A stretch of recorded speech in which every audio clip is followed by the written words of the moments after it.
Welcome to our first Asian Alzheimer's Disease Symposium.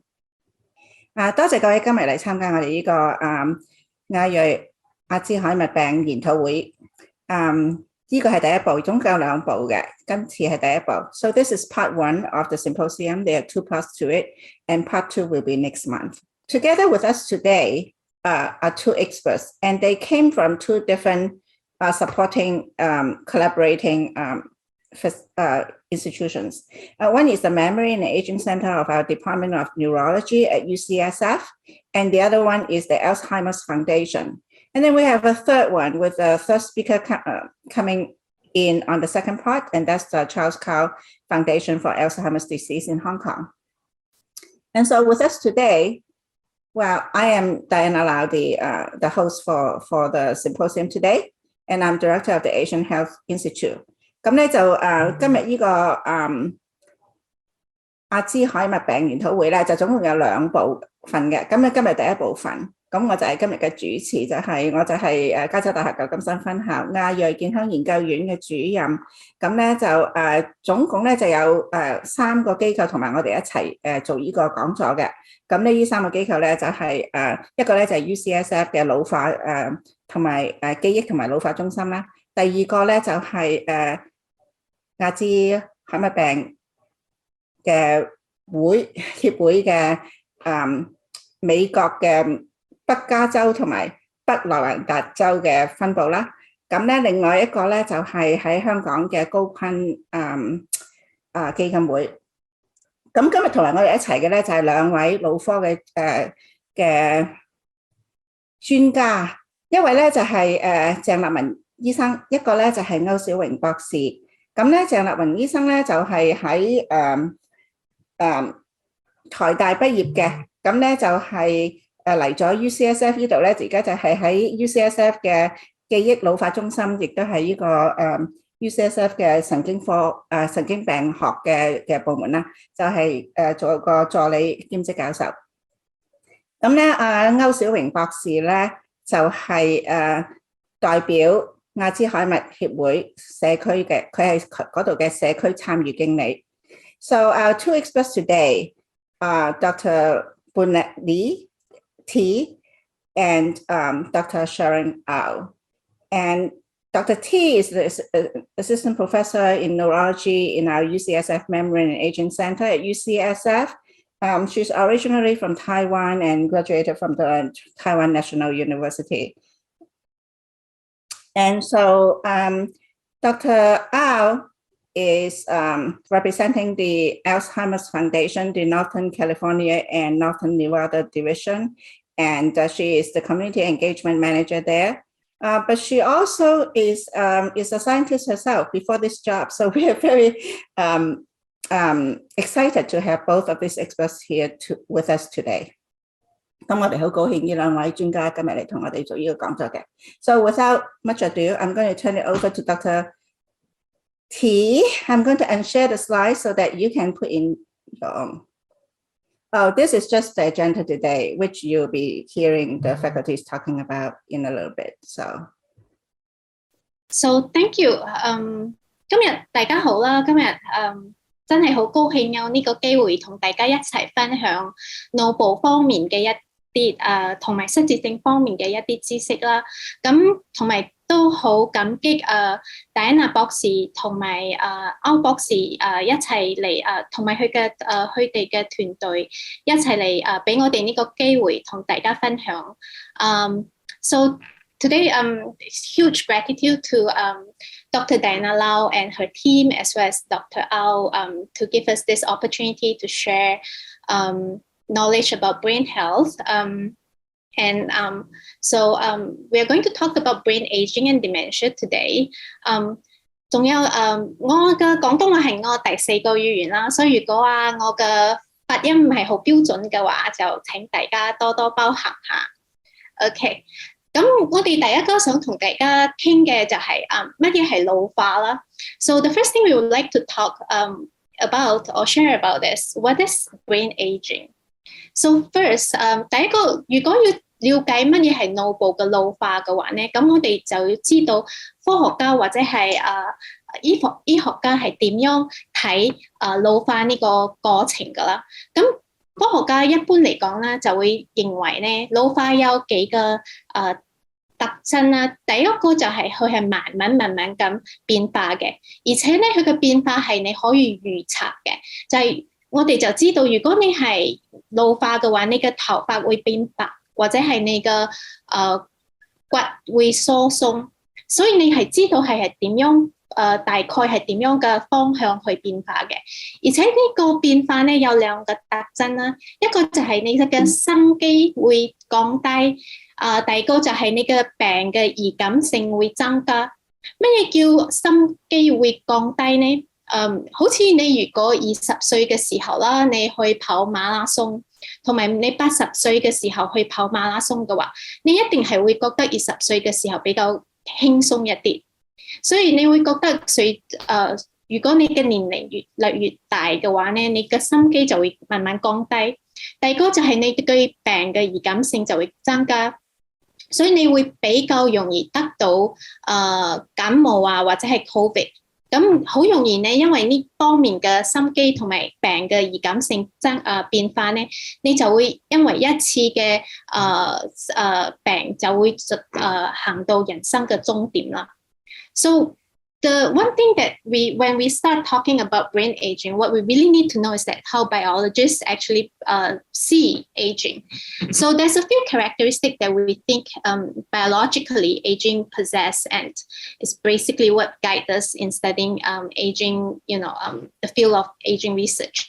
The first is that aging is generally progressive, and the changes are broadly predictable. So we know that when you get old, your hair turns gray, and you start to have osteoporosis. But there's also another two things that's often very often accompanied with aging. So one is that you have a decreased vitality, meaning that your ability, for instance, to run a marathon would be decreased at the age of 80 compared to when you do it, at your early teens, or late teens. And then the other thing that accompanies aging is that you have an increased susceptibility to many diseases. So a good example would be towards COVID. We find that COVID is more common and more severe in the elder populations. And it's very easy with these two changes. You have an increased susceptibility and decreased vitality, that one incident, like an infection incident, and you will be, at the end of your life journey. But咁另外一個好有關係嘅議題咧，就係咁我哋係幾歲開始老化嘅呢？咁所以講嘅老化嘅時間表係點樣嘅呢？其實唔同嘅器官咧嘅老化嘅速度就係唔一樣嘅。如果我哋睇有一啲器官好似腦部啊、皮膚啦或者係肺，佢大概係喺20到30歲就係巔峰，咁30歲之後咧就會慢慢咁老化噶啦。咁有一啲器官咧就係喺30到40歲啦，所以你可能大部分人都係喺30歲嘅時候頭髮會變白嘅，或者係眼睛睇嘢睇越來越唔清楚啦。咁最慢嘅一啲器官就係好似腎啦，或者係味覺或者係聲音，所以好似大部分嘅人都係喺50到70歲之後開始聽嘢唔清楚啦，或者係食嘢要越嚟越鹹啊，或者係越嚟越重嘅味道啦。So one thing that's very related is aging timetable. So when do we really start to age? So the answer is that different organs age at a different rate and follows a different time, table or time sequence. So we see that, at some organs like the brain, the skin, the lung, they reach their peak at 20 to 30 years old. And then after that, they would gradually enter the aging process. And there are some, which is highlighted here in blue, like hair, breasts, reproductive organs, they age at, they are peak at 30 to 40, and they enter into the aging process shortly after. And there are certain organs that age very late in life. So for instance, like kidney, hearing, gustatory. So you'll find people at this age tends to, have hearing impairment, or they tend to want to eat things, that are like, more savory or more sweet. Okay, so we know that 而家我哋知道啦，就係唔同嘅器官係有唔同嘅老化嘅時間㗎嘛。但係其實一個腦部裏面啊，佢唔同嘅區域都有唔同嘅老化嘅速度嚟嘅。所以如果我哋而家睇到嘅呢啲藍色嘅區域啊，就係老化比較快嘅腦部區域啦。咁而紅色呢個咧就係老化比較慢嘅腦部區域，所以佢會有唔同嘅腦部速度、腦部老化嘅速度啦。So not only that different organ age at different rate, to be honest, within the brain, different brain regions also age at a different rate. So you can see that there are regions that's highlighted in blue here, they tend to age faster. And then there's like region highlighted in pink here that actually age slower. So 咁另外一個好重要你可能會需要知道嘅咧，就係腦部係會分工合作嘅，就係腦部唔同嘅區域咧係負責唔同嘅功能嘅，好似額翼啦，就係負責判斷思考同理嘅能力或者係創意嘅能力啦。咁呢啲青色呢個區域咧就係顳翼咧，就係負責語言記憶同埋聽覺嘅。咁紅色呢個就係頂葉啦，頂葉就係負責感覺空間或者係注意力啦。咁最後呢個黃色嘅區域咧就係視覺嘅中心同埋眼部運動嘅中心啦。所以唔同區域就負責唔同嘅功能啦。So one thing that's helpful to know is that brain is like different regions is responsible for different tasks. So for instance, we have the frontal lobe, which is quite involved with problem solving, abstract thinking, empathy or judgment. And then we have the one in green here, which is like right above your earlobes. And this is called the temporal lobe, which is which mainly is responsible for language, memory, and auditory functions. And then we have the parietal lobe at the very top here that is responsible for sensory integration, touch, visuospatial, artistic, and attention. And last but not least, we have the occipital lobe at the very back of our brain, which is responsible for visual and eye movement. So because 因為唔同嘅區域咧，佢嘅老化嘅速度就唔一樣啊嘛，所以我一般嚟講，老化嘅認知功能係有特點嚟嘅，就係佢因為有啲區域就比較快一啲，所以你知道佢嘅功能就會影響喺呢啲區域裏面。咁一般嚟講，認知功能有乜嘢症狀咧？一般其實如果你係正常嘅老化嘅話，腦部嘅老化嘅話，你會發現咧，你越年紀越大嘅時候咧，就越唔容易專心。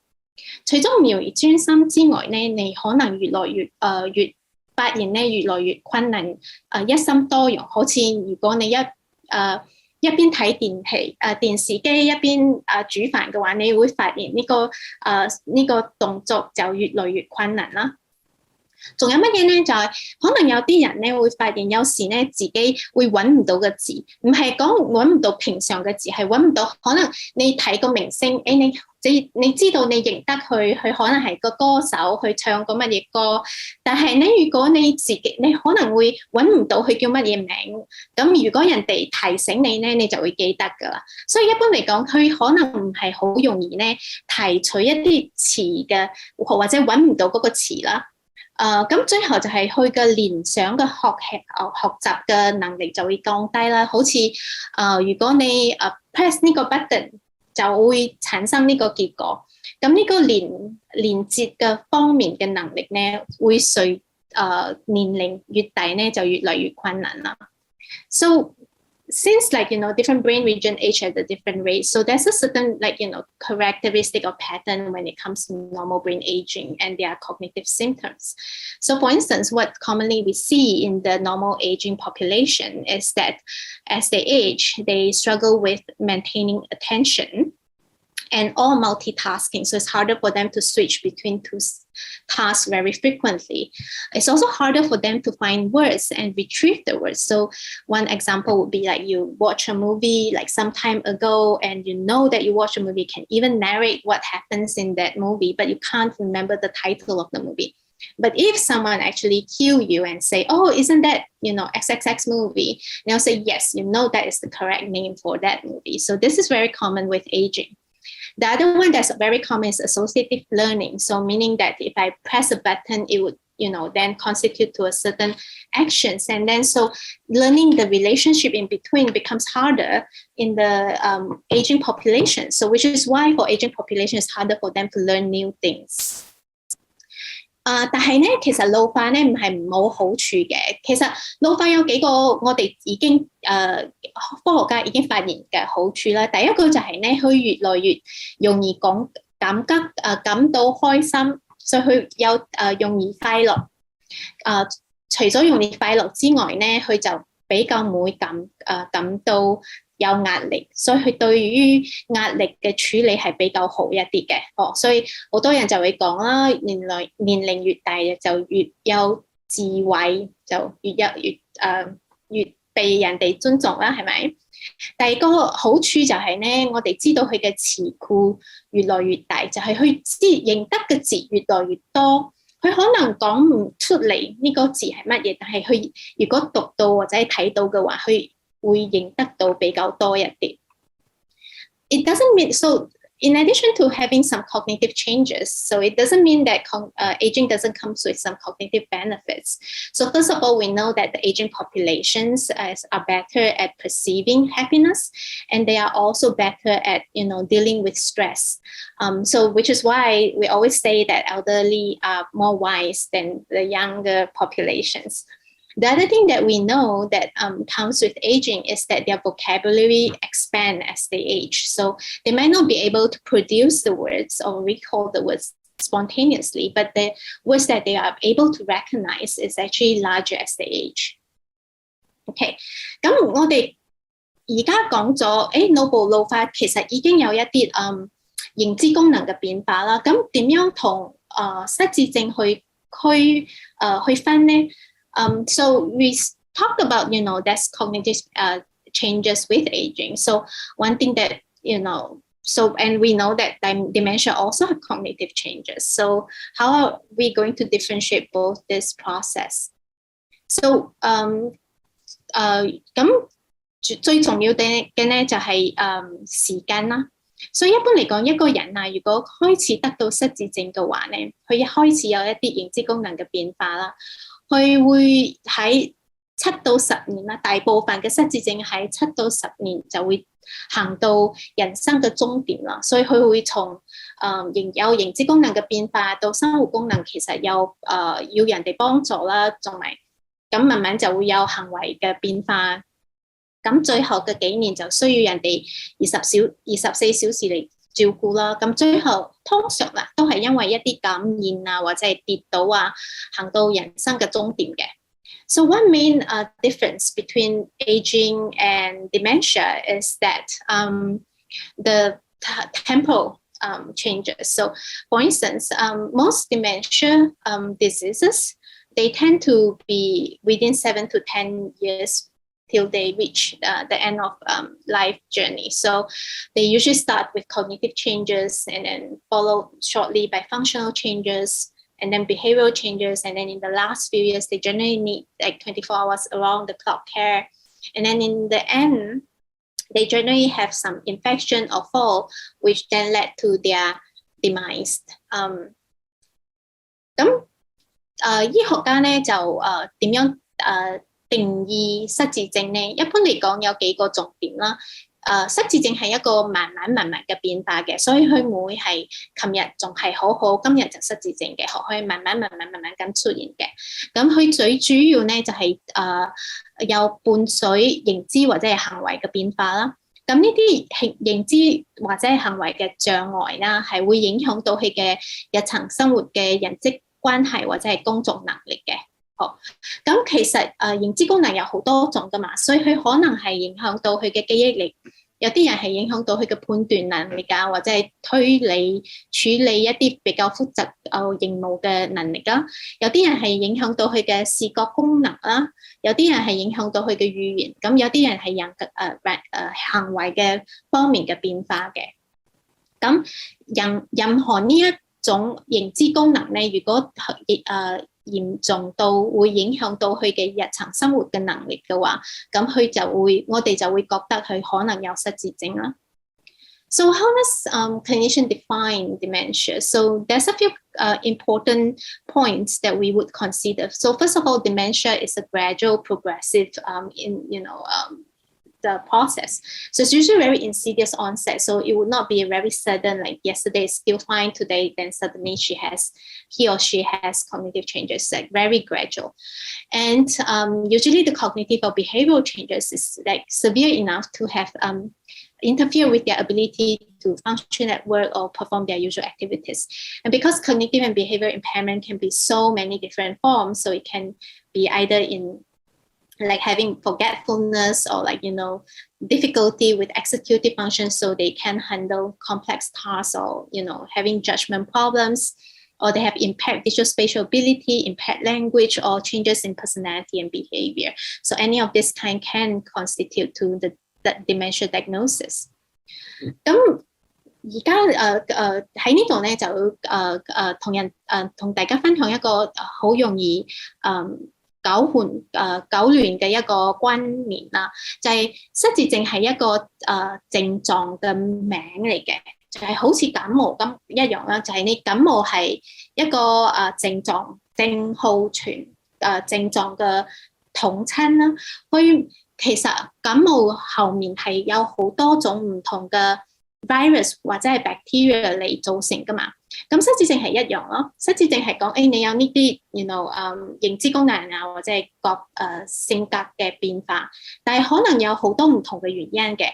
咁大家最容易聽過嘅就係阿茲海默症，因為阿茲海默症喺老人家嘅失智症係最常見嘅，但係其實有好多唔同種嘅嗬，所以其實科學家或者醫學家就會喺 clinic 啊，或者喺度慢慢咁分別係邊一種，因為唔同種係要用唔同嘅藥，或者係有唔同嘅預號嘅嗬。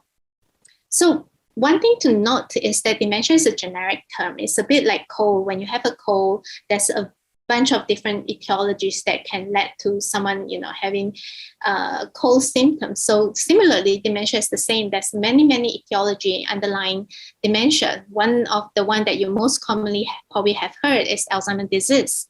But it's not that Alzheimer's disease is every kind of dementia. There's also like primary progressive aphasia, dementia with Lewy bodies. So clinician tends to help you differentiate between all the different etiologies because they tend to need different treatments as well as they have different prognosis.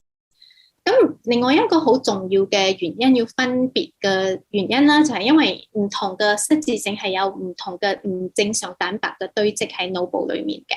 如果我哋去睇呢啲有失智症嘅病人嘅話，我哋就會發現啦，去唔同嘅失智症腦部係有唔同嘅蛋白質嚟嘅。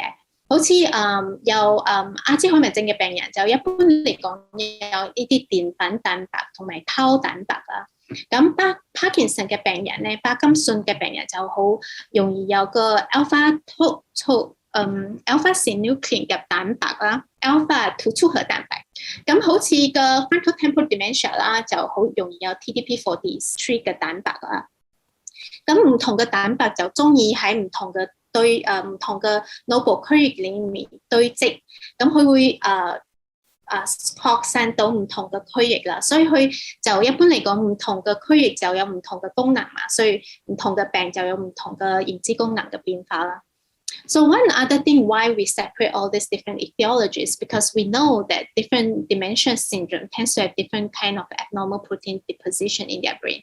So for instance, Alzheimer's disease tends to have amyloid and tau protein in their brain, and Parkinson's disease have alpha-synuclein in their brain. And then there's like frontotemporal dementia that has TD43 proteins. Different abnormal proteins tends to deposit in different regions of the brain, and they tend to expand or spread out in the different directions, which is why they tend to have initially different symptoms as well as subsequently different clinical course.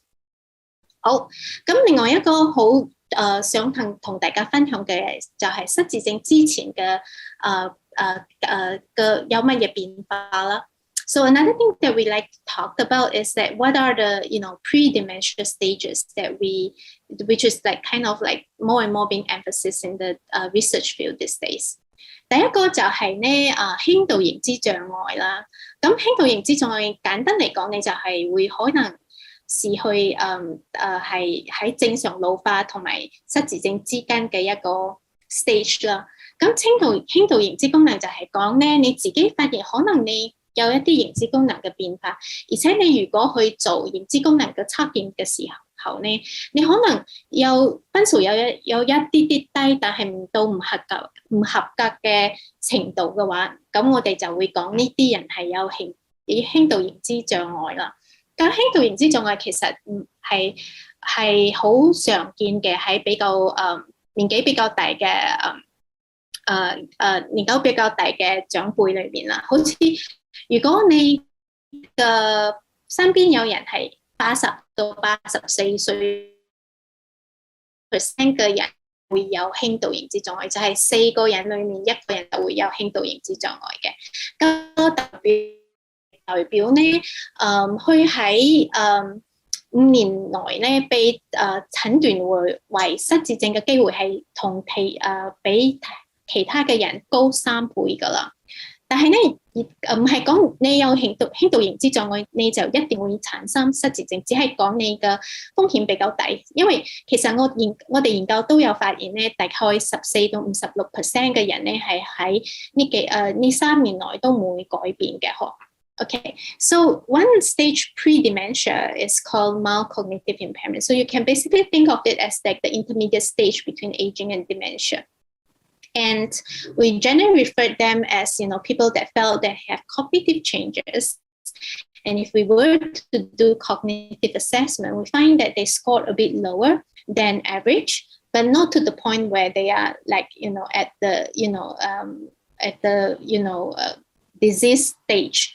So so this population, we call them mild cognitive impairment, and it's actually quite common, especially in the elderly population. So if if there's like people within like 80 to 84-year-old, it has been found that the prevalence can reach up to 25%, meaning every 1 out of 4 would have been, are actually mild cognitive impairment people.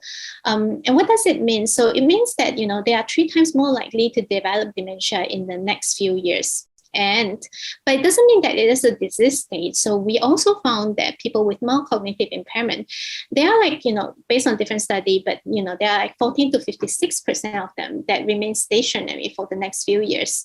And another stage that is also, 另外一個其實越來越被注意到嘅咧，就係叫做喺輕度認知障礙之前嘅 stage 咧，就係主觀嘅認知退化啦。呢個係美國嘅一個圖嘛。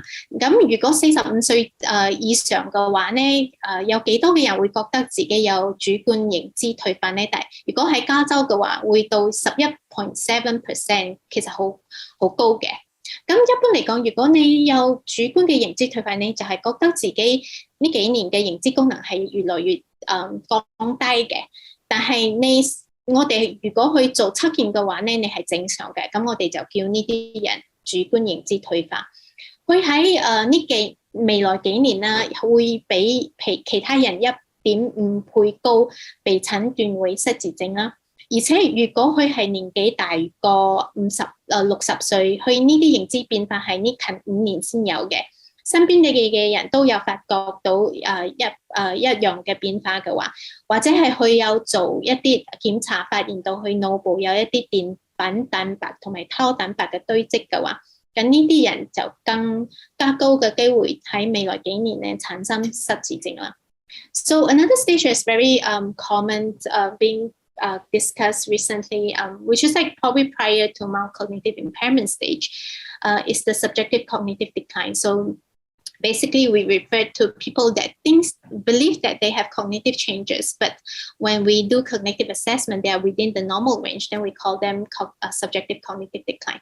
So shown here is actually a map of US, and you can see that in California, between the adults that's 45 age and older, 11.7% felt that, you know, they fulfill the criteria for subjective cognitive decline. So it's quite common, to be honest. And what does it mean? So they have a 1.5 times more likely to develop dementia in the near future, especially those where the cognitive changes are not only in the recent 5 years and they are age 60 and above. And those changes are also noticed by their friends and family, or that they have done like some certain, tests that found that they have amyloid and tau deposition in the brain. They have a higher risk of being diagnosed with dementia in the near future. And so why 咁點解我哋要去分別主觀認知變化啦，或者係輕度認知障礙咧？係因為我哋發現啦，喺阿茲海默症之前嘅10到20年咧，我哋已經有蛋白嘅唔正常蛋白嘅堆積喺腦部裡面㗎啦。所以20年之前你已經可能，如果係失智症嘅病人、阿茲海默症嘅病人嘅話咧，你發現喺20年之前就已經有澱粉蛋白喺佢嘅腦裏邊，tau蛋白。咁呢個澱粉蛋白同埋tau蛋白咧，就對佢嘅神經細胞就造成佢神經細胞越來越唔健康啦。咁神經細胞就凋亡啦。咁如果足夠嘅神經細胞凋亡嘅時候咧，佢就會影響到佢嘅認知功能。咁佢就會正式進入到如果佢嘅認知功能咧影響到佢嘅日常生活功能嘅話，佢就正式進入失智症嘅過程啦。So why do we actually, try to diagnose dementia patient prior to when they have disease? The reason is because currently we found that for dementia participants, they like 20 to 25 years prior to them having disease symptoms, they already have like amyloid protein or tau protein in their brain. And, so when they accumulate enough amyloid and tau protein, they will then cause toxicity in their towards their nervous cells, and when there's like enough nervous cells death and leading to atrophy, they would then affect their cognitive functions, and when their cognitive functions is affected enough to lead to functional impairment, that's when they enter into dementia phase, which is why we try to push back diagnosis as early as possible. 好，咁我哋用幾分鐘嚟講下阿茲海默症啦。So let's spend a few minutes to talk about Alzheimer disease. So 咁阿茲海默症其實咧，我哋已經第一個病人被發現嘅係已經100年之前嘅，應該係1901年嘅時候。咁嗰時候咧，第一個病人我哋去做 brain 嘅 autopsy 嘅時候，就發現佢嘅腦部有 amyloid， 就係澱粉蛋白同埋tau蛋白嘅堆積啦。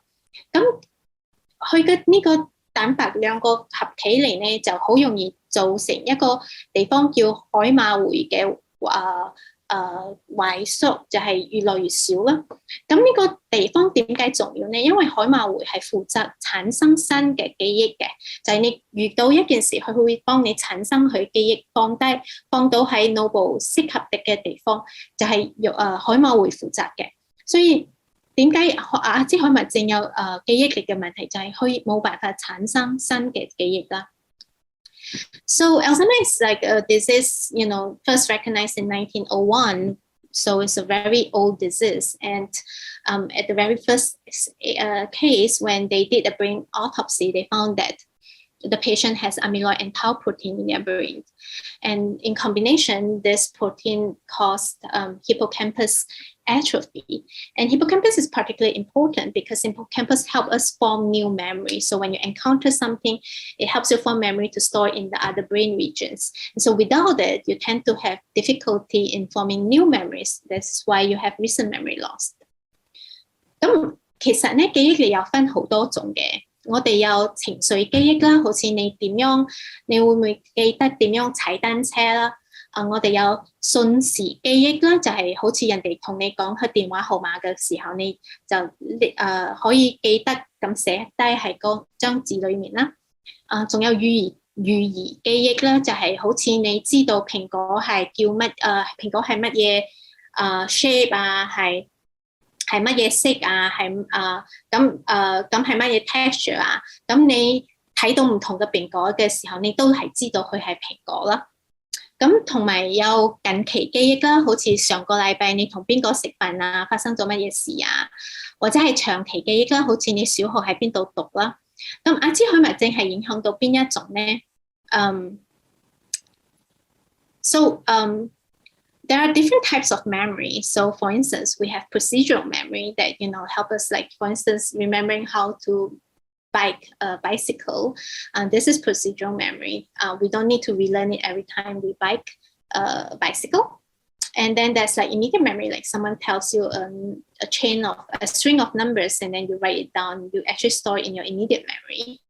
There's semantic memory that tells you, that informs you the fragrance of an apple, the shape of it, the size of it. So even if you encounter different 10 apples, you still recognize each of them. And then there's recent memory, which is basically like, what happened recently, who you went out with a week ago, what did you do, And then there's long-term memory, like, things that happened when you're in your childhood. So like, for instance, which school you graduate from.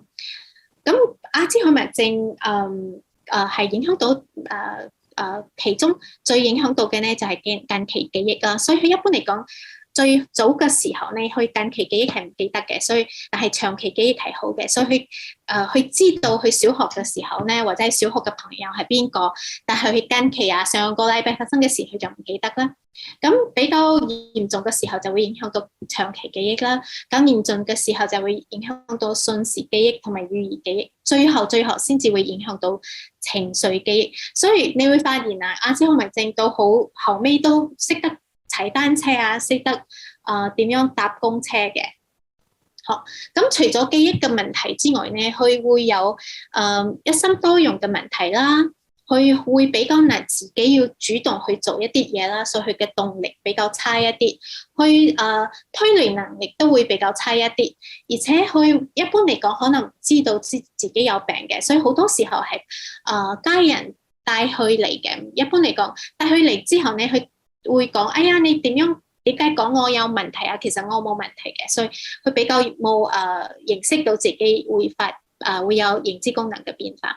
咁除咗呢個之外咧，比較令到一般照顧佢哋嘅人煩惱嘅係阿茲海默症比較有時會有情緒方面嘅變化，所以佢會比較容易有憂鬱啊，比較容易煩啊，比較容易社交退縮，就越來唔中意出街，唔中意同人哋講嘢，甚至乎咧有時會有妄想啦，所以最常見嘅就係會覺得人哋偷佢嘅嘢啊，或者係身邊嘅人要害佢啊。咁一般嚟講，呢啲係阿茲海默症常見嘅症狀啦。So Alzheimer, so we talked about many types of memory. So Alzheimer memory at the very early stage mainly involved short-term memory. So they might not remember what happened last week, but they would remember what happened in their childhood. Only at the later stage where they start, having long-term memory problem. And then after that, they would then have immediate and semantic memory problem. And only at the most advanced stage that they would start having procedural memory problem.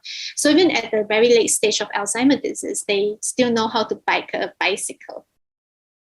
In addition to memory problems, they often also accompany other cognitive impairments, so including like multitasking, being a bit apathy, so they tend to not want to do anything by their own, having abstract thinking of judgment problems, and they tend to lack insight, so they generally don't think that they have a problem. It's usually their caregiver noticing that they have some clinical symptoms.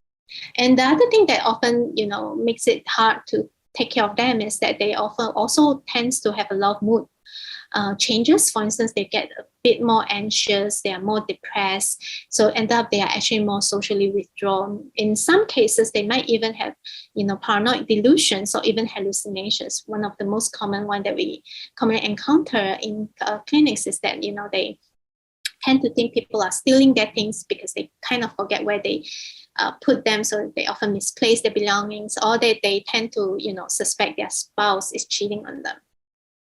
Okay, so how do clinicians diagnose dementia? 咁醫生係點樣診斷阿茲海默症嘅呢？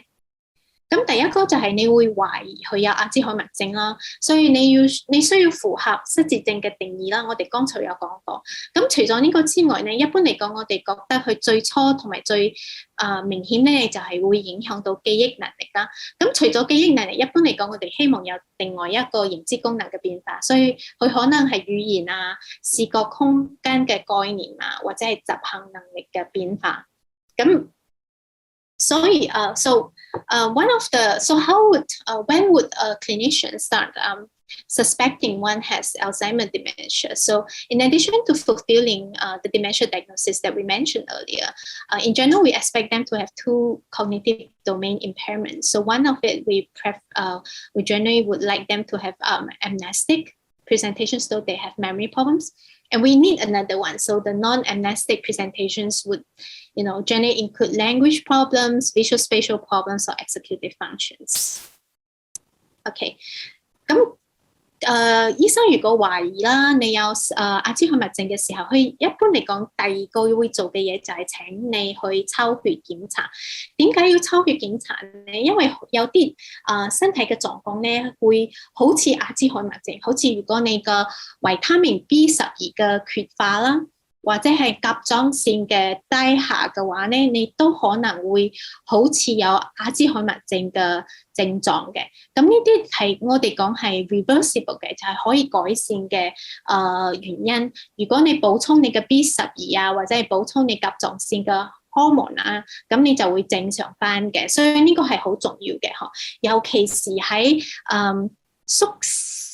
vegan 啊 vegetarian 嘅人啊，佢一般嚟講，因為維生素維他命 B12咧係最容易喺肉裡面獲取嘅，所以如果佢嘅 B12喺佢係食vegan嘅話咧，佢就比較難自己喺食物度獲取 B12啦。所以一般嚟講vegetarian 我哋會請佢自己買一啲 supplement B12嘅 supplement 嚟食啦。So when your clinician suspect that you have dementia, one of the first things they will probably do is ask you to draw blood and do a blood test. The reason is because we know there are several, reversible causes that can mimic dementia. So, for instance, vitamin B12 deficiency or thyroid hormone deficiency. And this is especially important for vegetarian because most vitamin B12 is actually rich in proteins or meat-based proteins. So it's a bit hard for vegetarian to, get all these nutrients from their food. So in general, sometimes we would suggest vegetarian to buy some B12 supplements to help, replenish their vitamin B12 needs. Okay. So that 另外一個好一般嚟講，醫生會叫你做嘅咧，就係腦部嘅核磁共振嘅影像嘅 MRI 啦。呢度係3個唔同嘅 MRI 嚟嘅。第一個就係一個正常嘅人嘅 MRI， 第二個係一個輕度認知障礙嘅 MRI， 咁第三個就係阿茲海默症嘅病人嘅 MRI。咁你會睇到我紅色呢個圈圈嘅所在就係我嘅海馬回啦。咁黑色就係空水係裡面係冇嘢嘅，就係水啦。咁灰色呢個咧就係腦部嘅組織啦，咁你會發現個海馬回咧呢就比較飽滿一啲啦，係正常人。咁輕度認知障礙嘅病人就細一啲啲，咁佢阿茲海默症嘅病人就最細啦。你睇到冇？黑嘅空間就比較多一啲。The other thing that doctor would often ask you to do is actually a brain imaging, most likely brain MRI. So shown here is actually 3 different MRI of 3 different participants. So we have cognitive normal on the left, middle is a mild cognitive impairment participants, and then on the right is an Alzheimer's disease participants. So the one circle in the red circle is highlighting the hippocampus. So in short, the black color is basically some fluids, and it's mainly that you don't have any brain tissue at that area. And then the grayish tissue is actually your brain. So you can see that there's less black materials or image in here, and there's a lot of brain tissue over this region. But then, as like with mild cognitive impairment, you see that the grayish volume shrink, and then this is most evident in Alzheimer's disease patient. OK， 咁另外一個咧，可能如果診斷有困難嘅時候，我哋就會做正字掃描啦。乜嘢係正字掃描咧？你可能記得我哋講阿茲海默症係有澱粉蛋白同埋膠蛋白嘅堆積，係咪？咁我哋而家咧已經可以用可以睇個澱粉蛋白同埋膠蛋白上面咧去 bind 一個radioactive 嘅 tracer 啦。咁打喺你個身體裏面咧，佢就會，如果你腦部係有阿茲澱粉蛋白同埋膠蛋白嘅話，佢就會binding 上去，就會咁我哋就會有辦法偵測到咯。所以呢個係一個舉例啦。你可以睇上面呢個咧就係阿米萊嘅靜止澱粉蛋白嘅靜止掃描啦。你咁下面呢個就係唔正常嘅，你會發現下面呢個就紅咗好多，就係因為佢有比較多澱粉蛋白嘅堆積啦。同樣啦，呢個係膠蛋白嘅靜止實驗啦，你會發現到上面呢個就冇乜嘢紅紅嘅，但係下面嗰個就好多紅紅喺海馬回附近啦。咁呢個就係佢有唔正常蛋白嘅堆積啦。So if there's difficult in diagnosis, sometimes doctors would also ask you to do what we call as positron emission tomography study. So in short, it's basically that if you remember, we talked about the abnormal protein deposition. So in Alzheimer's disease case, it would be amyloid and tau. So we can actually put a binding tracer, a radioactive tracer onto amyloid and tau. And when we eject it into your blood vessel as it circulates over your body, if your brain has this abnormal protein deposition, it will bind on it and then start emitting radioactive signals. And so if we look at the signal, we'll find that, so above is actually a normal brain and then below is an abnormal brain. So the more red, it means that there's more protein deposition in the brain. So you can see that, both for amyloid and tau PET, there's more binding there. OK， 咁另外一個可能有時會做嘅咧，就係腦cerebrospinal fluid 腦脊髓液嘅檢測。咁呢個係抽一啲喺你腦部旁邊一啲水啊嚟驗啦。咁驗乜嘢咧？就係驗我哋剛才講嘅唔正常蛋白嘅level 啦。咁如果佢嘅唔正常蛋白嘅 level 有變化嘅話，咁我哋就知道佢其實有唔正常蛋白喺佢嘅腦裏邊啦。So another test that we sometimes also do is like cerebrospinal fluid study. So in short, cerebrospinal fluid is the fluid surrounding your brain and your spinal cord. And so we can actually extract a bit from your lumbar regions and then with a needle and then analyze the level of abnormal protein in it. So it also reflects that whether your brain has abnormal protein deposition. 咁呢幾年咧，其實咧好開心嘅咧，就係我哋有辦法喺抽血裏面咧，發現你有冇唔正常蛋白嘅堆積啦。所以呢2-3年咧，已經越來越多係我哋叫tau蛋白181同埋tau蛋白217同埋231。其實咧，佢嘅濃度喺阿茲海默症嘅病人係比較高一啲嘅，所以我哋知道咧，如果我哋抽血去分析嘅時候咧，有呢啲變化嘅話，咁呢個人係阿茲海默症嘅機會就比較大一啲。So we also recently found, this is like in the past 2-3 years, we start to be able to detect Alzheimer abnormal proteins in the brain. So if we were to test for phospho-tau 181, 217, or 231, we find that those markers are actually more elevated in Alzheimer's disease patients. And so in short, in challenging cases, we can actually also use blood markers to see whether there's abnormal protein deposition. Another one, 咁另外一個我好常被人哋問嘅問題就係阿茲海默症需唔需要驗佢嘅基因，就係需唔需要驗佢嘅 gene 啦？咁如果要回答呢個問題，其實你要知道呢，阿茲海默症其實有兩種嘅，一個係比較早發病嘅，一個係比較慢發病。乜嘢叫早發病呢？就係如果你喺65歲之前就有症狀嘅話，咁我哋一般嚟講就覺得呢啲比較早一啲。咁慢發嘅話呢，就係65歲之後啦。咁喺早發嘅病呢，一般嚟講，佢有基因嘅原因就比較高一啲，但係呢啲人咧其實好係傳播阿茲海默症嘅1到5%，所以唔係好常見嘅。咁但係咧，佢如果有基因嘅話咧，佢會遺傳到佢嘅仔女嘅機會係好大嘅，好似presenting 1、presenting 2啊 ，amyloid precursor protein 或者係唐氏症嘅個 gene 啊，都係早發性嘅阿茲海默症嘅基因嚟嘅。咁慢發性咧就係好多原因嚟造成佢會發生阿茲海默症，所以一般嚟講，佢冇 direct， 佢冇一個好專一嘅基因，佢係有一啲基因係會講你嘅風險比較大，但係唔一定代表你一定會發生。所以好似我哋等陣會講嘅 ApoE 啦，係一個好常會被討論到嘅慢發性嘅阿茲海默症嘅風險嘅基因啦。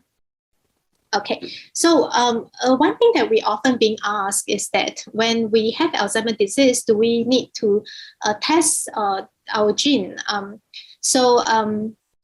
One thing is that you have to know is that there's two types of Alzheimer's disease. One is early onset and one is late onset. And so we cut off at 65. So if you have disease symptoms before 65, we call them early onset. And if you have symptoms after 65, then they are late onset. And so one thing to know is that if they are early onset, there's more reason to test them for Alzheimer's disease gene, because although this population is very uncommon, they are like 1 to 5% of all Alzheimer's disease cases. They have a higher predisposed like likelihood of having an Alzheimer's disease gene, which includes presenting 1, 2, and amyloid precursor protein, or even trisomy 21. And once they have a gene, it's very likely they will pass on to their children. So, which is why we tend to test these cases. But for late onset, it is quite, multifactorial. So it is a combination of environment and genes. So also the genes that's associated with late onset Alzheimer's, they tend to be risk genes. So meaning that if you have the gene, you change your risk of developing Alzheimer's disease. Doesn't mean that you have the gene, you would definitely develop Alzheimer's disease. So one example would be ApoE gene, which we're going to talk a bit here. 咁 ApoE 嘅基因咧，其實有兩種啦，其實有3種。咁一般人係 ApoE3啦，咁如果你係 ApoE4 就係 ApoE4 嘅話，你就有比較高嘅機會啦，會產生失智症啊、阿茲海默症。咁如果你喺 ApoE2 嘅話咧，你其實有比較低嘅機會產生失智症啦，所以你係會有保護嘅狀況嘅。咁呢啲風險嘅程度咧，係會因為你嘅年紀啊、你嘅 race 啊、你嘅性別啊、你有冇三高啊，或者你其他嘅基因咧嚟改變嘅嗬。So one of the most famous late onset Alzheimer's risk gene is actually ApoE2 and ApoE4. So there's 3 types of ApoE genes. Most people are ApoE3. But if you were to carry ApoE4, you actually have a higher risk of developing dementia in the near future. Whereas if you have ApoE2, it actually protects you from developing Alzheimer's disease. However, the risk of developing Alzheimer's disease changes with your age, your race, your sex, whether you have vascular risk factor or other genes that accompanies. I don't know whether I have time. Okay, so we'll spend a few minutes just to briefly talk about Alzheimer's disease treatment. 咁我哋再花幾分鐘嚟講阿茲海默症嘅治療啦。咁其實咧，阿茲海默症隨時都有好多臨床嘅試驗嘅。咁如2021年啊，成個年度嚟講啦，我哋其實有126個人類嘅臨床試驗喺度進行嘅，呢啲係唔包括動物嘅試驗嘅。所以到第3期咧，其實已經有28個噶啦。但係其實阿茲海默症可能係成功嘅機會最低嘅病嚟嘅，所以好多呢啲試驗其實最後都冇成功啦。So Alzheimer's disease actually at any given time has a lot of clinical trial that's running. So just for the year of 2021, we know that there's 126 different Alzheimer's disease clinical trial. Among them, 28 of them, it has already reached phase 3. But in general, Alzheimer's disease is probably the one that has least success rate when it comes to clinical trial treatment, development. And so, which is why, although the effort is great and, rigorously, proceeding, we don't have that many options when it comes to Alzheimer's disease treatment. But one of the options is cholinesterase inhibitor. 咁其中一個治療咧，藥物嘅治療就係呢個 cholinesterase 嘅抑制劑啦。一般嚟講係幫輕度同埋中度嘅失智症嘅病人嚟嘅。咁佢有好多種啦，就係唔同嘅唔同嘅公司就用唔同嘅名啦，但係一樣嘅成分嚟嘅。咁有可能你有聽過嘅Aricept 伊斯能或者係利益熱靈咁佢係幫助你嘅腦部嘅cholinergic 嘅荷爾蒙比較多一啲嘅，所以佢會改善你嘅認知功能啦。但係如果係唔係全部嘅人都有幫助嘅？一般嚟講1/3嘅人有幫助，1/3食咗好似冇變化㗎，1/3其實食咗會覺得其實有退步嘅嗬。所以我哋有時會食下，再睇下佢認知功能嘅變化，再決定嘅嗬。咁佢嘅副作用就包括GI 嘅 symptom 啦，就係肚仔唔舒服或者係覺得睡眠唔好頭痛等等噶啦。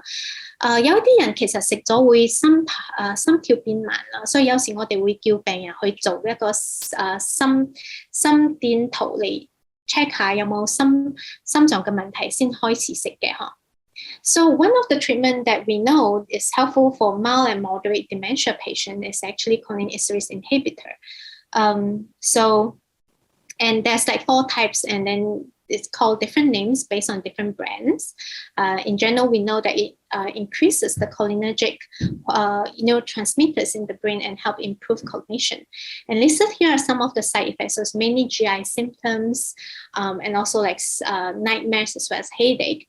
There are a few cases that will lead to slow heartbeat. So sometimes we ask patients to go do a EKG before they start taking the medication. 咁第二種我哋知道對阿茲海默症有幫助嘅就係 NMDA 嘅藥物啦，佢係比較對中度或者係重度嘅阿茲海默症病人有效嘅。咁佢唔同嘅長牌就叫唔同嘅名啦。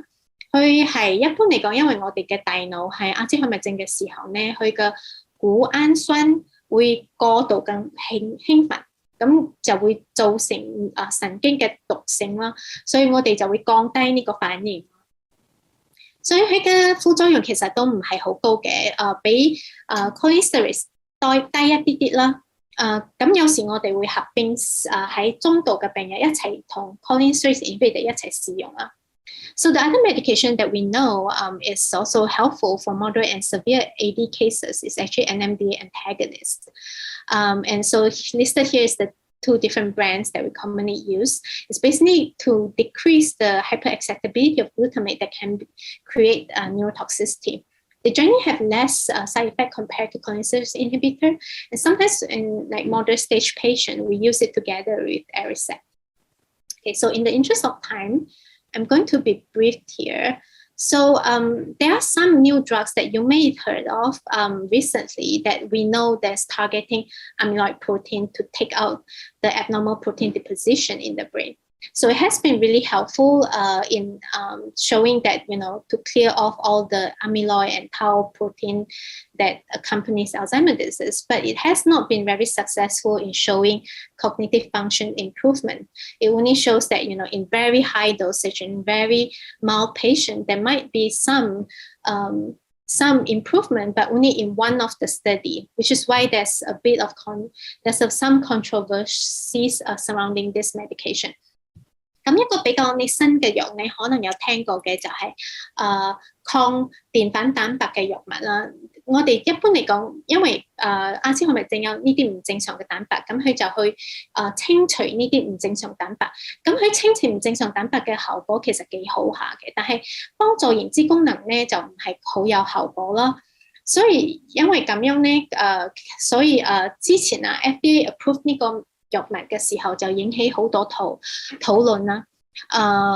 而家咧就比較覺得呢個藥其實比較適合好早期嘅阿茲海默症或者係阿茲海默症之前嘅變化嘅。咁但係咧因為佢嘅效果其實比較係喺一個臨床試驗有效，但係喺另外一個臨床試驗係冇效嘅。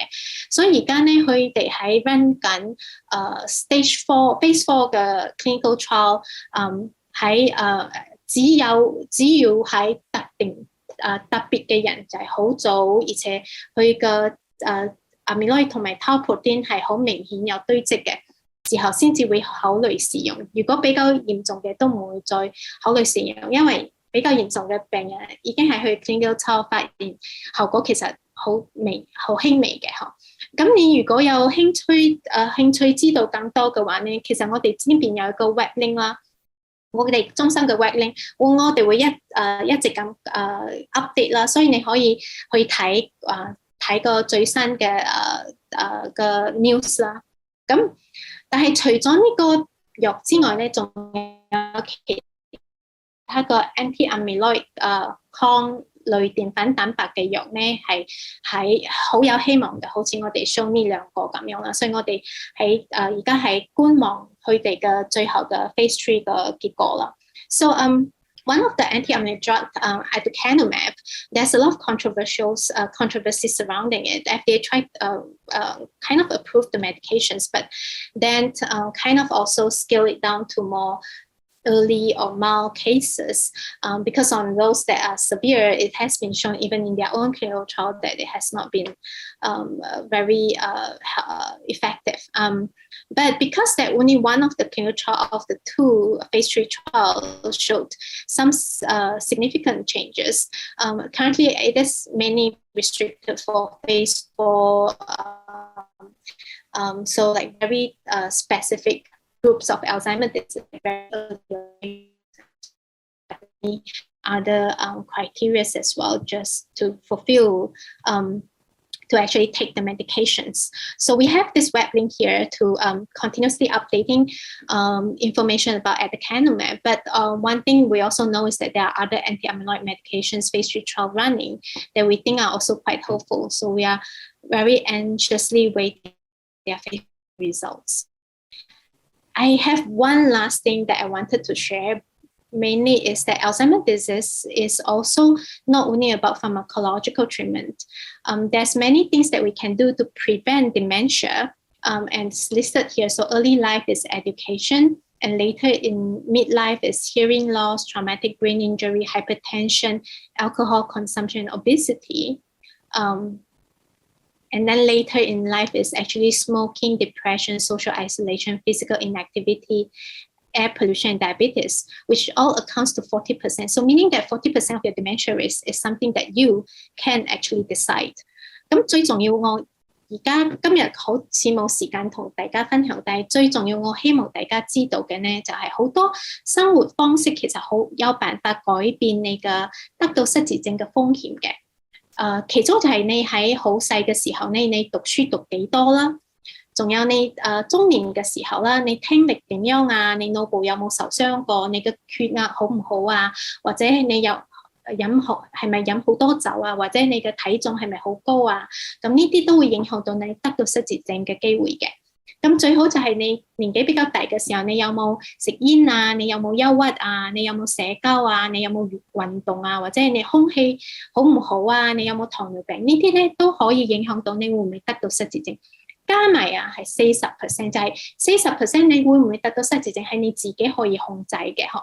所以今日講好多，其實最重要咧就係你要保護你嘅大腦。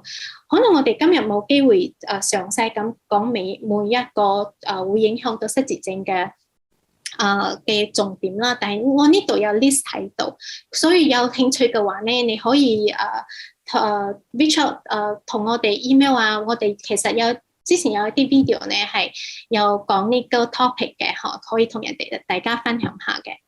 So the most important thing is that there's many things that we can modify our dementia risk as listed here. So I'd like you to take a minute to just remember this. And if you need more information about this, just reach out to us and we will provide some videos or information or like previous talks that we talked about the individual dementia risk factors. Okay, so I'm going to end this with thank you for everyone's attention, especially also to the Asian Health Institute and Alzheimer Association. And this is my email, so feel free to email me. And as always, we are a memory and aging center that does a lot of brain research. And we always are very in lack of Asian participants, and we really also want to make sure all the findings that we found in other populations are also similar in Asian populations, because there has been many findings that we know can vary with populations.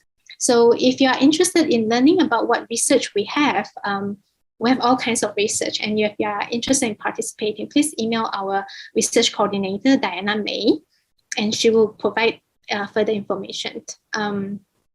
And this is 呢個係我哋最近其中一個大型嘅美國同埋加拿大嘅研究啦，就係我哋歡迎有興趣嘅人同我哋講，咁我哋會幫你安排啦。呢個係我哋嘅聯絡嘅電話同埋 email 啦。So this is one of the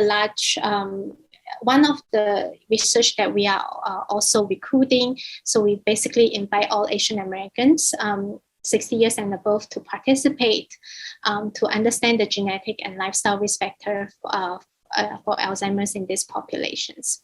And this is our Facebook channel, so feel free to log onto it. We generally post all our videos and talks on it.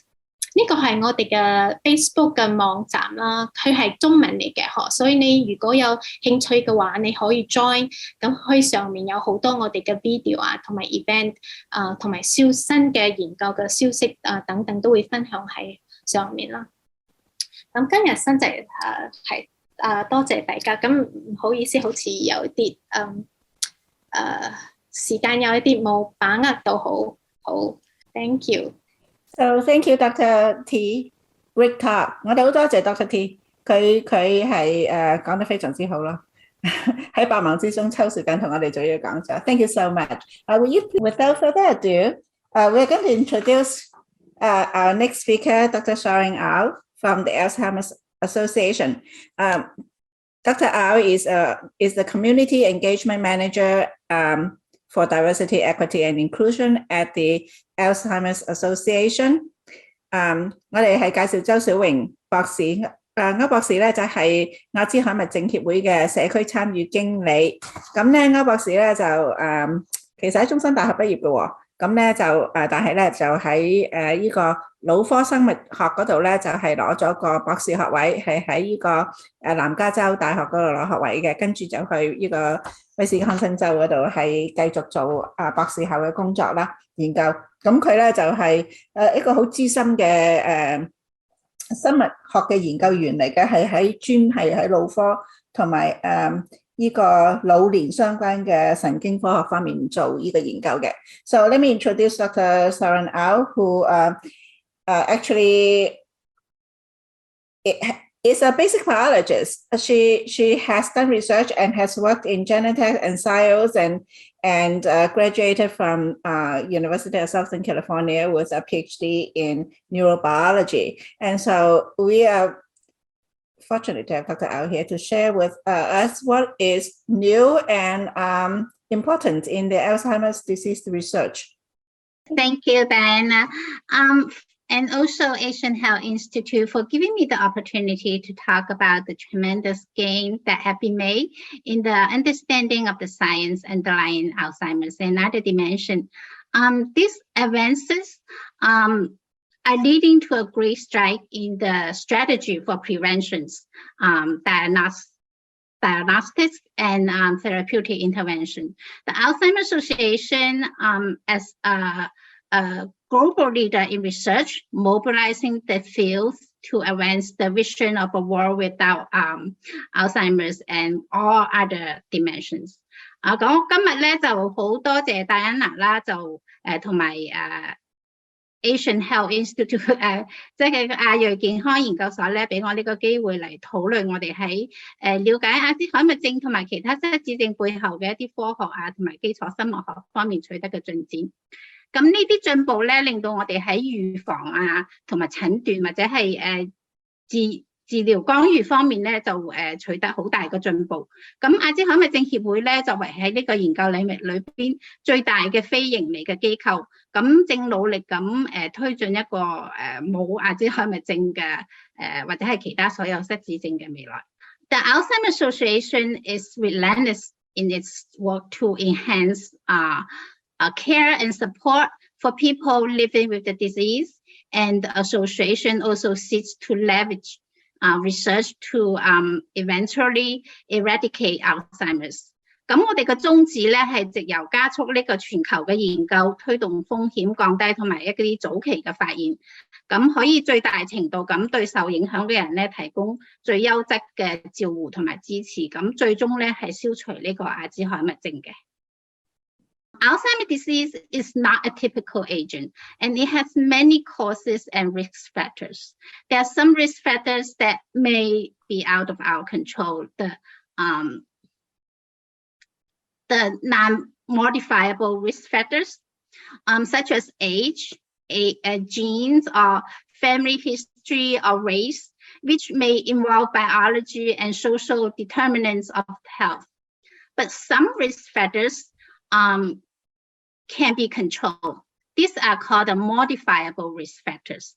And Dr. T's already explained very well earlier. So we need to study all these risk factors from all angles. There's progress happening every day to improve our understanding of this risk.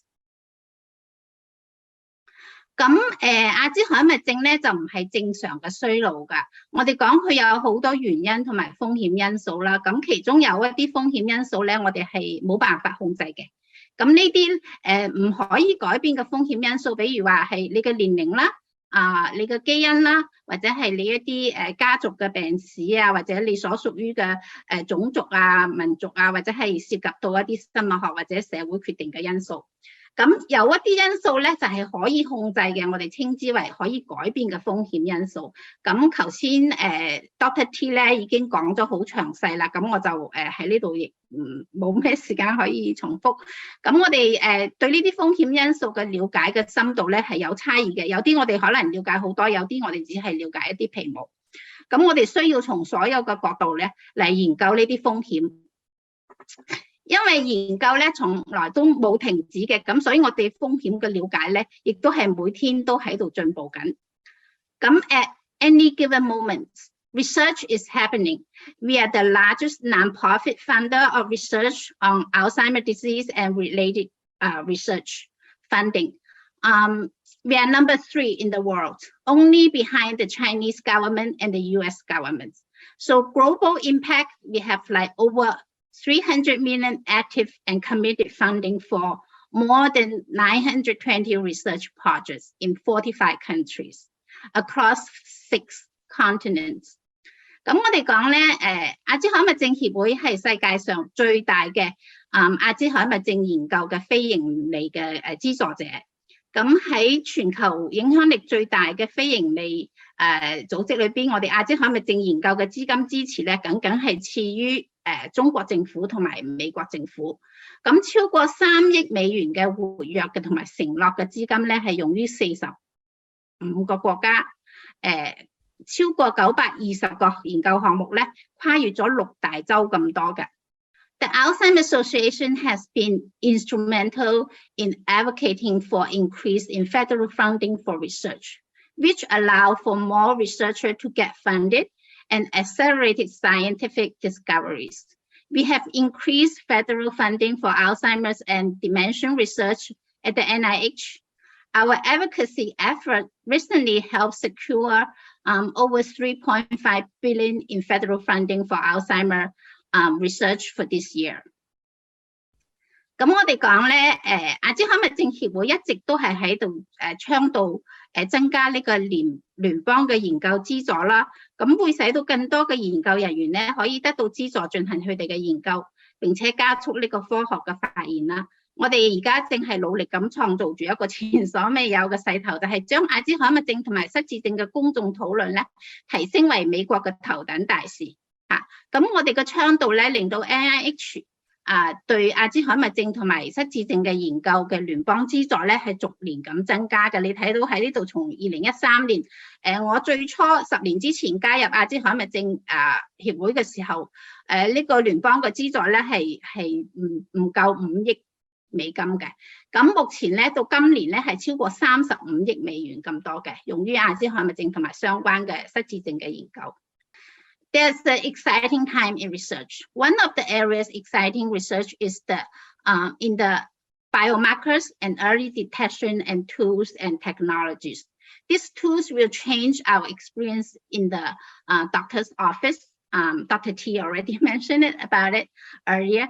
In many ways in the future, but they are already a critical part of how we conduct clinical research study today, and changing the research and clinical landscape. 咁我哋講最令人興奮嘅研究領域之一咧，就係呢個生物標誌物同埋呢個早期檢測嘅手段同埋技術啦。咁今日嘅研究人員能夠擁有以前從來未有過嘅工具等到佢哋可以提出或者係回答新啲類型嘅問題，做新嘅研究。咁而家咧，我哋係可以睇到喺冇症狀出現之前咧，就可以睇到究竟邊個嘅大腦裏邊發生咗同阿茲海默症相關嘅變化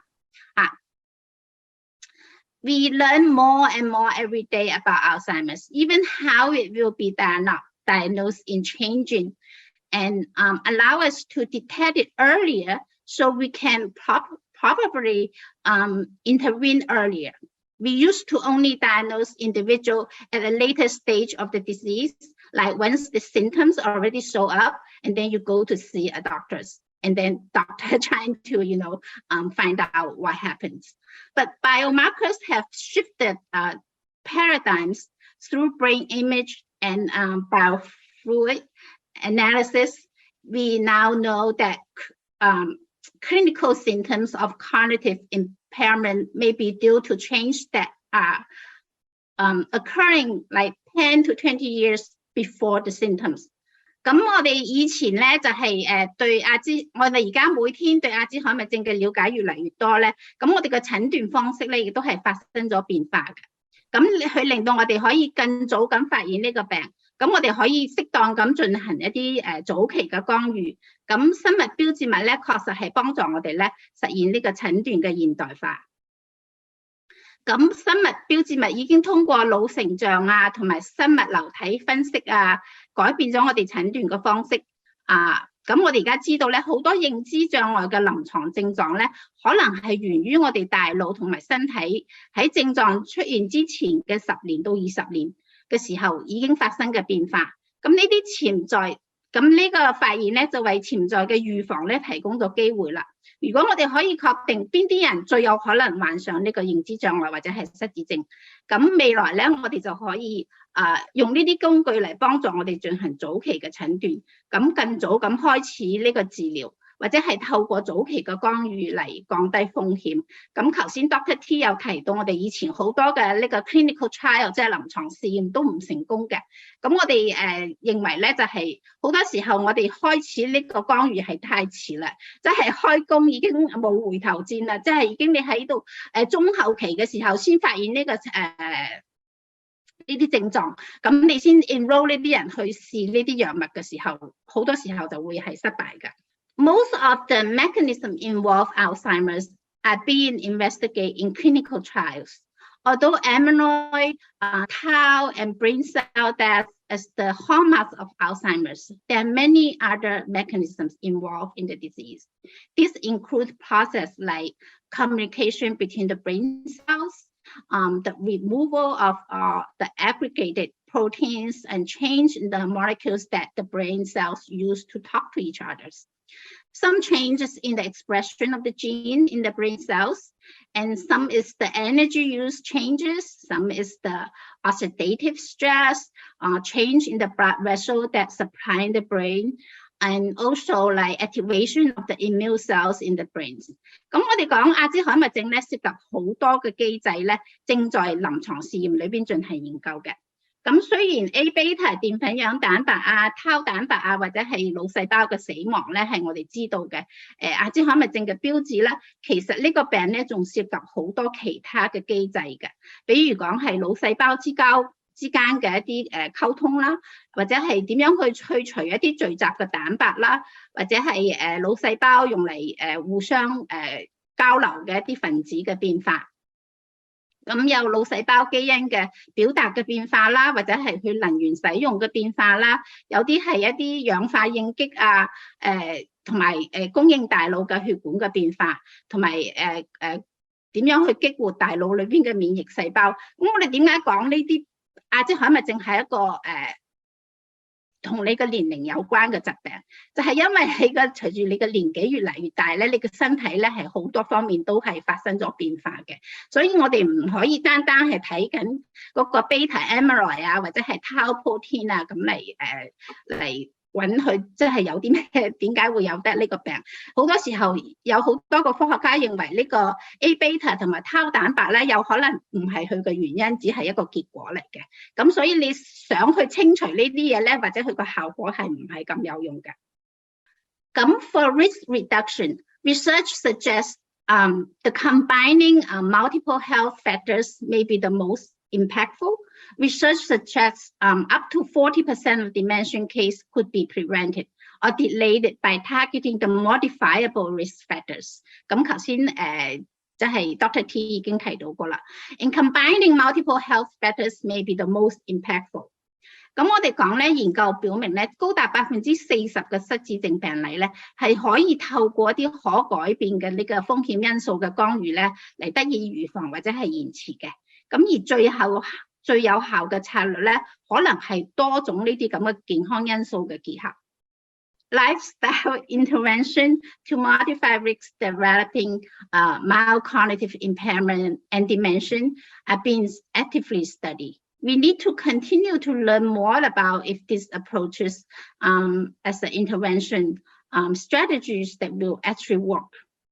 So we have to conduct clinical trials testing these theories to demonstrate that whether or not they will be effective. The Alzheimer's Association is embarking on a large-scale clinical trial to study a multi-domain lifestyle intervention and its impact on reducing the risk of cognitive decline, the US Pointer study. Yet it's not alone. What Wildfingers is a large international network by sharing experience and data and is incorporating to prevent cognitive impairment and dementia worldwide. 咁我哋講咧，而家進行咗好多個研究咧，係關於一啲生活方式嘅干預咧，嚟改變一啲輕度認知功能嘅障礙或者係失智症嘅風險嘅。咁目前為止咧，最有力嘅一啲研究結果表明咧，就係控制一啲心血管嘅危險因素，可能係有助於延緩呢個認知能力嘅下降。Spring Mind 研究咧就係其中一個例子啦。咁其他可能減緩呢個認知衰退嘅健康因素咧，可能包括認知啊，同埋社交嘅刺激啊，或者係一件健康嘅飲食啊，或者係你做一啲運動啊，咁呢啲咧都係可以改變你個心血管嘅健康嘅。咁我哋需要係繼續更多咁了解呢啲方法作為干預嘅策略，係咪真係有效？咁所以我哋咧必須係進行一啲臨床試驗嚟檢驗呢個理論，嚟證明佢係有效嘅。咁目前咧，阿茲海默症協會咧正在開展一項好大規模嘅呢個臨床試驗，叫做 US Pointer， 嚟研究多領域嘅生活方式嘅干預咧，對呢個降低認知衰退風險嘅影響。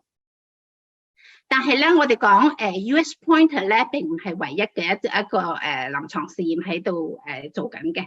咁 Worldwide Fingers 咧係一個廣泛嘅國際網絡，咁共享呢個經驗同埋佢哋嘅數據，共同制定一啲合作嘅計劃啊，共同努力嚟預防一啲全球認知障礙同埋失智症。咁你睇呢個圖咧，即係紫色嘅咧就係已經喺度做緊㗎啦，咁黃色嗰啲咧就係喺度 planning 做嘅。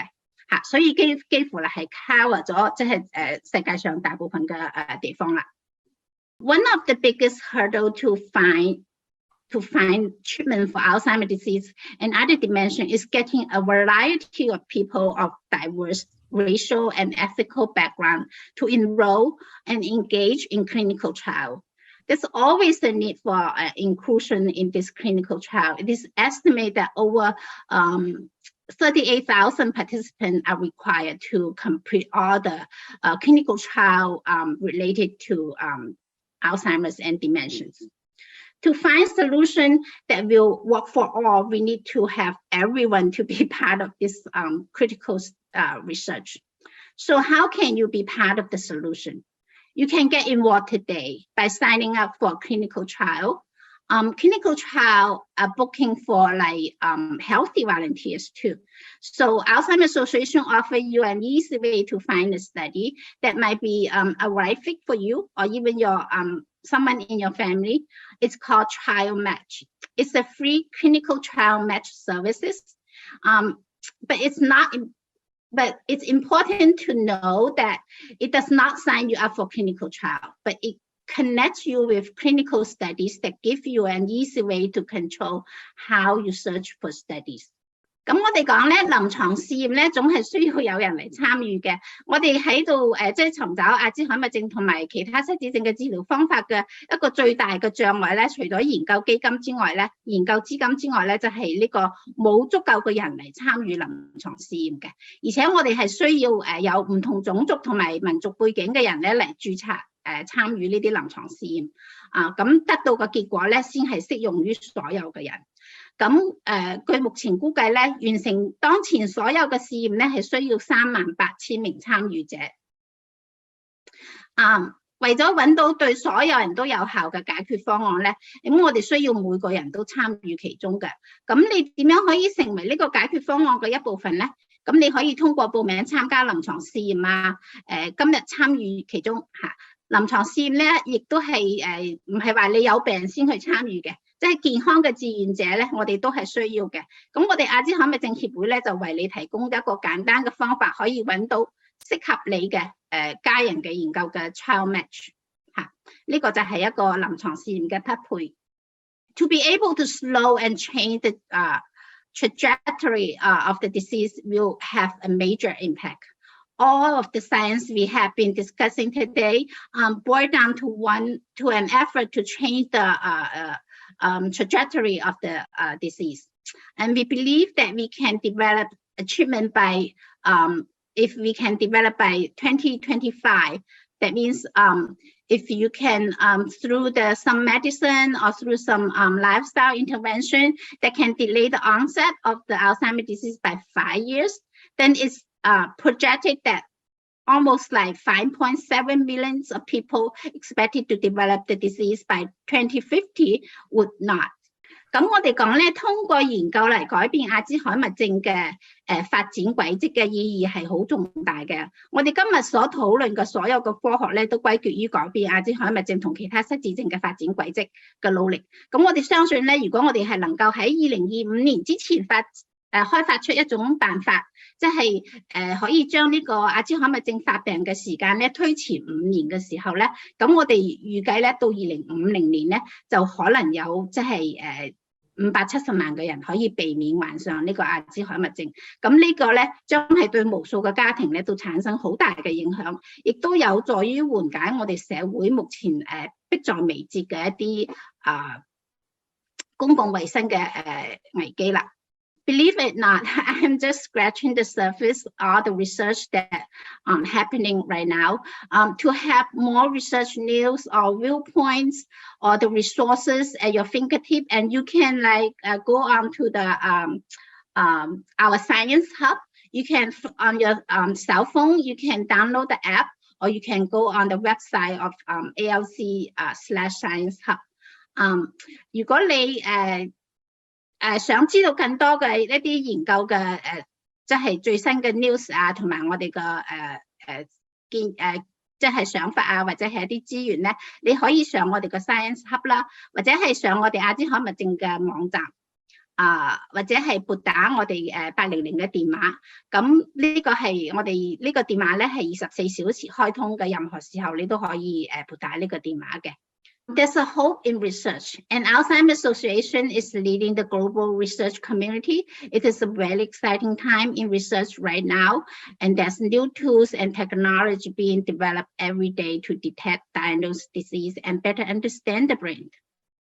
咁我哋講咧，研究咧係充滿希望嘅。阿茲海默症協會咧正在咧就係引領好多嘅全球嘅研究啦。咁我哋跟住落嚟喺7月底8月初嘅時候，有一個我哋每年嘅一個 AAIC 嘅 conference， 係即係全球嘅呢啲阿茲海默症嘅研究者咧都會匯聚喺一齊嚟分享佢哋嘅研究成果啊，大家交流佢哋嘅想法啊咁樣。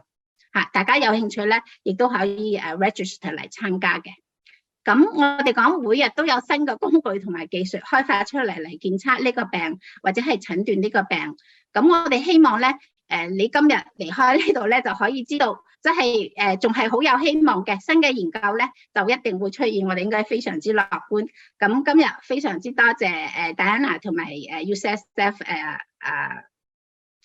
Asian Health Institute 嚟 invite 我哋嚟做呢個講座，希望對大家有所幫助。我而家對呢個病有充滿希望，希望第日老嘅時候唔會染上呢個病嚇。而家可以做住準備先。係，我哋都係好有希望，我哋會開發出一啲新嘅工具，好即係因為我哋研究資金越嚟越多啦嘛。咁我哋即係每年都有好大嘅進步。NIH 嘅今年嘅 funding 係超過35億，比10年前係增加咗差唔多係從原來即係唔夠5億到而家差唔多係7到8倍咁多嘅。Yeah, and we wish you get more money, even more, even faster, so that Dr. T can do more research, so that you can go and push more for more participants to come and join the research. So that would help all of us, right, in the future. Yeah, we want to have this money to have more young scientists to come to neuroscience. This is a very exciting field, yeah. So, Dr. T, can you take a look at these questions? Yeah, there's one about Parkinson, right, and dementia. Yeah, so so actually this is a very good question. It's one of the evolving fields. So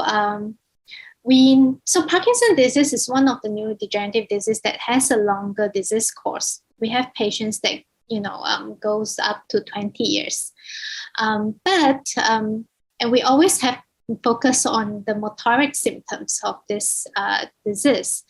But in the recent few years, we start noticing that they also have cognitive impairment, albeit actually less severe than what we generally see in Alzheimer's disease. But we found that they have mild degree of executive dysfunction or speech impairment, so they can't say things or communicate very well.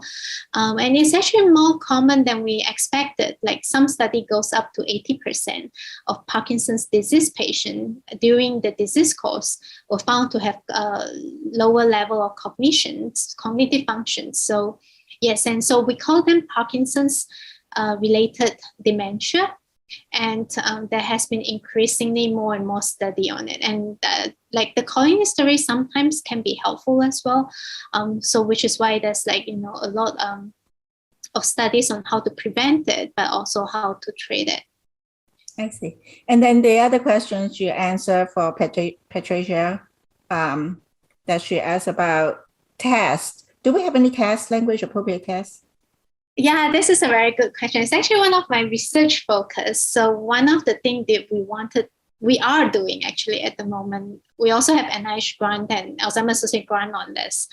It's actually developing culturally and linguistically appropriate cognitive tools for Chinese American and also other Asian Americans. And our colleagues also focus on Latino Americans. So our hope is that we don't only use translated tools, but we use tools that are culturally appropriate for them, but also linguistically adapted, so we can best reflect their cognitive functions. Another thing is actually also our populations here in the US or worldwide are increasingly multilingual.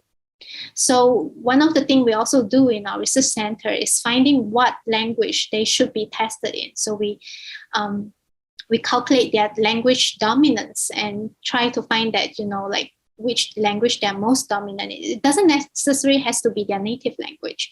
So knowing how to best reflect their cognitive functions is actually very important to us. And so this is a very evolving field, and I encourage anyone to participate because we need a lot of Chinese American, Asian American, or Latino American to help us understand this so much more. Yeah, those who are interested should really contact Dr. T. She can use more participants, all kinds of Asians, right? Yes, yes. Good. And then there's this thing about diabetes and dementia. It's like dementia, diabetes type 3. Yeah, so this is also a very interesting field as well. But so in short, let me also emphasize that, as Dr. Au has also mentioned, controlling your blood sugar as well as your blood lipid profile is very important for preventing dementia. It's one of the most effective risk factor. So that's first thing. But it's a bit different from why we call Alzheimer's disease as a type 3 diabetes. It's mainly because we found that the nerve cell in the brain of Alzheimer's disease patient tends to have insulin deficiency. And insulin deficiency is actually what helps us regulate blood glucose, but it's regional specific in this case. So it's not like blood kind of diabetes, which is like the type 2 and type 1 diabetes. It is regional over the brain. And insulin is also involved in many other important reactions, like, inflammations. And so one of the reasons is that, because of this insulin deficiency in the brain, they think that it might have a role in the Alzheimer pathogenesis, like the pathophysiology of it. So which is why they call it type 3 diabetes. But it's also like what we talked about earlier. So late onset diabetes is multifactorial. So part of it is contributed by abnormal protein deposition, but there's also like inflammation, vascular contribution. So in combination of everything, then it adds up to the one person developing Alzheimer's disease. So insulin deficiency might be a reason for patient A, but might not be that much of a contributing reason for patient B. So everyone has a different combination of factors that led to that Alzheimer's disease. So thank you all, Patricia, for asking the question that you did. So, and thanks for the great answers, Dr. T. I'm so enthused to know about the money that's in the research, know about the different research in the different countries, and how the world is coming together trying to beat this. Going to be some kind of an epidemic, if not pandemic, in the future. As more people get older, there will be more and more people with Alzheimer's and dementia. So we must not be too sly about this situation. I mean, we put so much emphasis on COVID and heart disease and cancer and all that. But you can see that today, I'm actually not very happy today because we don't have a lot of people like before.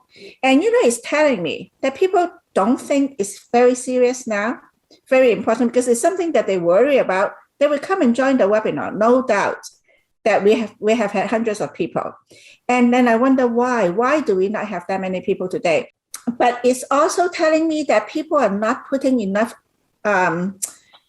thinking into that our brain is also a big disease organ that could get worse with time. Obviously, we know about people with Alzheimer's, but we don't ever think that that's going to hit us because it's such a long drawn process, right? 15, 20 years. And so we don't think of it very seriously, but that attitude has to change because if we catch it early, we do something about it, we don't have to have it when we get older. Yeah, and it's also maybe helpful to know actually dementia, especially Alzheimer's disease, is I think the 6th leading cause of death in the United States. So it's actually one of the major causes that led to demise. Yeah, thanks for reminding us. Nobody talks about that very much, So that's probably why we talk about cancer and heart disease. And heart disease and cancer is always the number 1 and number 2. We don't talk about number 6. Now COVID becomes number 3. And so it's getting pushed back a little bit. 再一次多謝鄭文立醫生同埋歐小榮博士兩位嘉賓今日嚟同我哋做呢個講座。And we also want to thank Sandy, who's staying late for us, as well as Raymond, who's always helping with this kind of symposiums. So thank you so much, Sandy and Raymond, for helping us to get through our symposium and to reach out to the community. 咁當然亦都多謝各位嚟到嘅參與啦，冇咗你哋，我哋仲邊度有呢啲講座做咧？係咪？ So thank you so much for being here with us. Until next time, be well. 多謝各位參加。Thank you so much. Bye bye. Take care. Thank you. Thank you all.